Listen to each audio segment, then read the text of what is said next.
અમારા બીજા ભાઈઓ કાકાઓ એ બધા આયા ત્યારે અમારો જીવ બચ્યો છે। અને તમે ત્યાં જોઈ શકો તો ત્યાં સીસીટીવી કેમેરા બી લાગેલા છે, તો તમે ફૂટેજ મેળવો તો તમને અંદર દેખાશે કે જે ડાયા દાદા છે તેના ઉપાસક જે ભુવા છે એમને મારી પર હુમલો કર્યો છે। અને ખાસા બધા જણા જોડે મીન્સ 3 થી 4 જણા હતા, એને મારા પેટમાં, મારા છાતીમાં અને મારા પાછળ હાથથી માર્યો છે, લાકડીથી પણ માર્યો છે।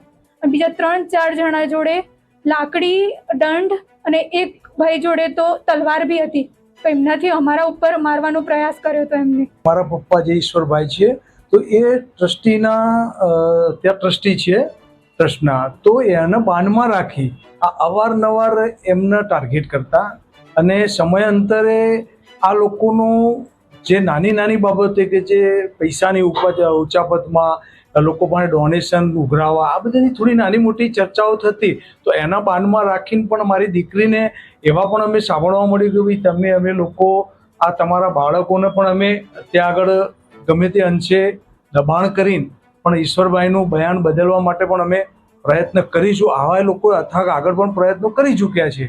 તો આ પણ જે પ્રસંગ બન્યો છે કે જે મારામારીનો એક આ ટાર્ગેટેડ પ્રસંગ છે।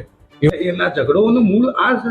ઝઘડાનું મૂળ એ લોકો પોતાના નામે કરવા માંગે છે અને મારો પર્પઝ છે કે ભાઈ દેવ બધાનું છે, ભલે મેં બનાવ્યું, એક રૂપિયો મેં ખર્ચીને બનાવ્યો, કોઈનો પૈસો લીધો નથી મંદિરના બાંધકામમાં કોઈ પૈસો, અને બાકીનું જે સંચાલન છે એ સેવક પરિવાર કરે છે।